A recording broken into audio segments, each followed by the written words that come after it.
மதத்தையும் நம்பிக்கையும் மனசுல வை. அதான் இந்த நாட்டோட அடையாளம்.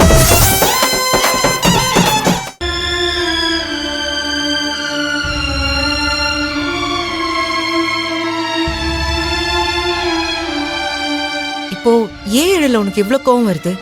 அந்த செக்யூரிட்டியும் மேனேஜரும் ஏதோ பேசிட்டு போறாங்க. அவங்க கூட சண்டை போடவா நம்ம இங்க வந்தோம்? இந்த போட்டியில கலந்துகிட்டு பணத்தை ஜெயிச்சு ஹோட்டல் ஆரம்பிக்கிற நோக்கத்துல தானே வந்தோம். அதை விட்டுட்டு அவரோட சண்டை போட்டுட்டு இருக்க. கொஞ்சம் கோவத்தை கண்ட்ரோல் பண்ணு. நம்ம ஜெயிக்கிறதுக்கு இந்த கோவம் தடையா இருக்க கூடாது. அதுக்காக அவன் என்ன வேணா பேசுவானா? அறிவில்லையான்னு கேக்குறான், கழுத்து பிடிச்சி வெளியே தள்ளுவன்றான். ஏய், அவன் அறிவில்லைன்னு சொல்லிட்டா நமக்கு அறிவில்லைன்னு ஆயிடுமா? அவன் இந்த மாதிரி பேசிட்டா, இவன் இந்த மாதிரி பண்ணிட்டான்னு எல்லாத்துக்கும் கோவப்பட்டு ரியாக்ட் பண்ணிட்டு இருந்தா நம்ம முன்னேறி போக முடியாது. பேசுறவங்க பேசிட்டு தான் இருப்பாங்க. நாம தான் காதுல வாங்காம முன்னேறி போய்கிட்டே இருக்கணும். இல்ல கயல், உன்னை யாராவது ஏதாவது சொன்னா அதை என்னால தாங்கிக்க முடியாத. அது என் அம்மாவா இருந்தாலும் சரி, யாரு என்னெல்லாம் பார்க்க மாட்டேன். ஏன்னா நீ எனக்கு அவ்வளவு முக்கியம். உன்னை தாண்டி எனக்கு வேற எதுவுமே முக்கியமே இல்ல. உனக்கு புரியுதா அது? சரி, என் மேல உனக்கு காதல் எவ்வளவு இருக்குன்னு எனக்கு தெரியும்.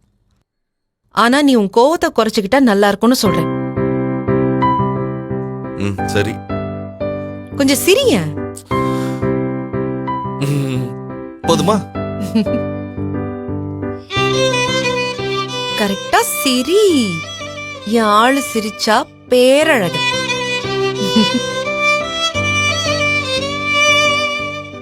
சரி, எனக்காக நீ என்ன வேணாலும் செய்வியா?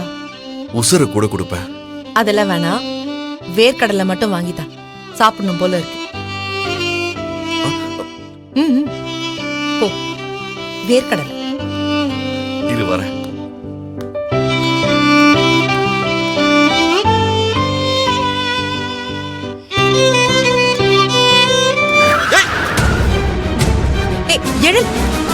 என்னையா வண்டி ஓட்டுற?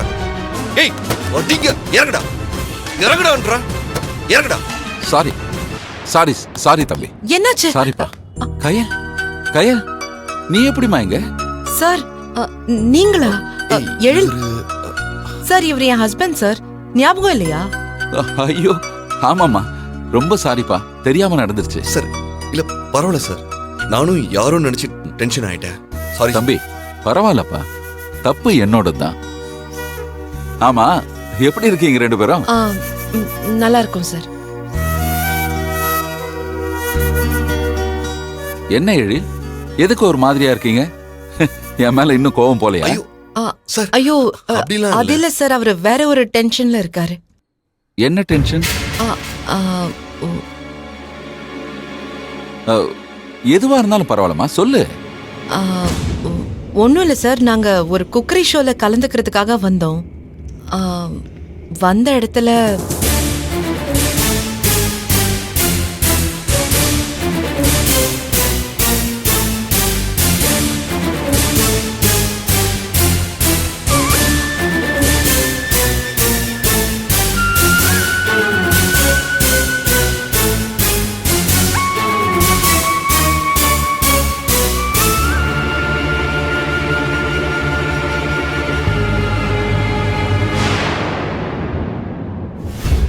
கயல், நீ என்னமா சொல்ற?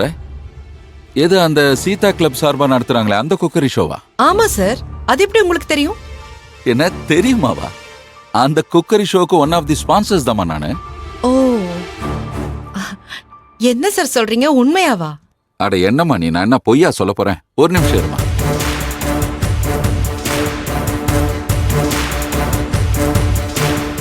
இது பாருங்க, வர்றவங்களை ரிசீவ் பண்ணி கரெக்டா பாத்துக்கோங்க. ஒரு நிமிஷம் சார். சொல்லுங்க சார். கோபி, போட்டிக்கான ஏற்பாடுலாம் எப்படி போயிட்டு இருக்கு? சார், எல்லாம் பர்ஃபெக்டா போயிட்டு இருக்கு, எந்த ப்ராப்ளமும் இல்ல சார். போட்டி நடத்துறதுக்கு நாம இவங்க தான் கலந்துக்கணும், இவங்க எல்லாம் கலந்துக்க கூடாதுன்னு ஏதாவது ரூல்ஸ் போட்டிருக்கோமா?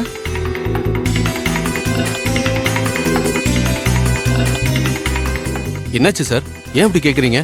புதுசா நீங்க ஏதோ ரூல்ஸ் எல்லாம் போட்டிருக்கீங்களாமே. சார், அப்படிலாம் எதுவும் இல்லையே சார். இப்ப கயல் எழில்னு ரெண்டு பேர் போட்டியில கலந்துக்கிறதுக்காக வந்திருக்காங்க. அவங்க ரெண்டு பேரையும் எதுக்காக கலந்துக்க வேணாம்னு சொன்னீங்க? அவங்க ரெண்டு பேரையும் வெளியவே அனுப்பிட்டீங்களாமே. சார், அவங்க ரொம்ப பெரிய ஆளுங்களா இல்ல சார். அந்த பொண்ணு நர்ஸு. சமையலை பத்தி எல்லாம் அவங்களுக்கு என்ன சார் தெரியும்? அவங்களுக்கு என்ன தெரியும் உனக்கு எப்படி தெரியும்? நர்ஸா இருந்தா கலந்து கூடாதா? யார் உன்னை இந்த டிசிஷன்லாம் எடுக்க சொன்னா? சார் இல்ல சார், அது வந்து இத பார், அவங்க 2 பேரும் எனக்கு ரொம்ப வேண்டப்பட்டவங்க. அவங்க திரும்ப அங்க வருவாங்க. அவங்க கண்டிப்பா அந்த போட்டியில கலந்துக்கணும். புரியுதா? புரியுதான்னு கேட்டேன். புரியுது சார். சார் நீங்க சொல்லிட்டீங்களே, நான் பாத்துக்கிறேன் சார். சரி, இதுக்கப்புறம் நீங்களா உங்க இஷ்டத்துக்கு எதுவும் பண்ணிட்டு இருக்காதீங்க. சரிங்க சார்.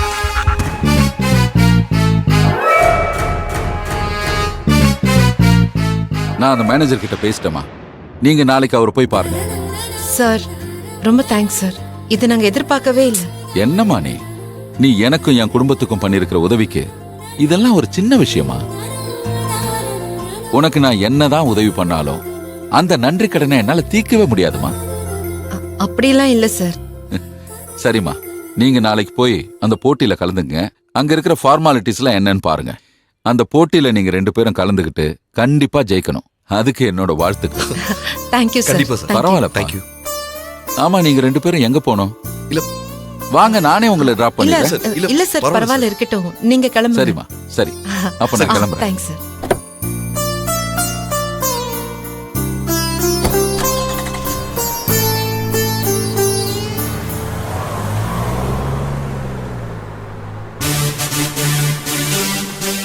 சரி இரு, வாங்கிட்டு வந்துடுறேன். இல்ல வேணாம், வா கிளம்பலாம். ஏன்? வா.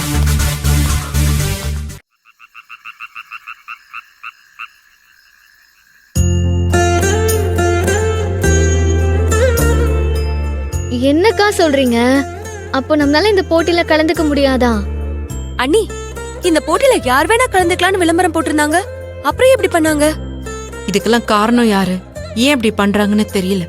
அப்போ அவ்வளவுதானா கயல்? போட்டியில கலந்துக்க முடியாதா? அப்படிதான் நானும் முதல்ல நினைச்சேன். ஆனா எல்லாரும் எல்லாமும் கைவிட்டதுக்கு அப்புறமும் கடவுள் காப்பாத்துவாருன்னு சொல்லுவாங்கல்ல, அந்த மாதிரி ஒரு விஷயம் நடந்துச்சு. என்ன கையில் சொல்ற?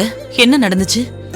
போட்டியில கலந்துக்கிறதுக்காக நானும் எழிலும் போட்டி நடக்கிற ஆபீஸ்க்கு போனோம்ல, அங்க அலோவ் பண்ண மாட்டோம்னு சொல்லி ரொம்ப அவமானப்படுத்தி பேசிட்டாங்க.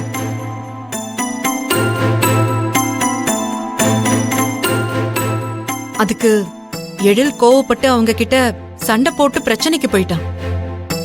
அதானே மாம்சே, என்ன சும்மாவா? மாம்சே, அவன் பேச முடியாத அளவுக்கு பண்ணிட்டீங்கல்ல. எங்க அதுக்குள்ளதான் உங்க அக்கா தடுத்துட்டாளே. எழில், திரும்பவும் ஆரம்பிச்சிடாத. அங்கதான் அவ்வளவு சொன்னேன்ல. அக்கா, மாம்ஸ்க்கு அட்வைஸ் பண்றதை விடுக்கா. அப்புறம் என்ன ஆச்சு? அப்புறம் என்ன, எல்லாருக்கும் அட்வைஸ் பண்ற மாதிரி அங்க எனக்கு அட்வைஸ் பண்ண ஆரம்பிச்சிட்டா. ஓ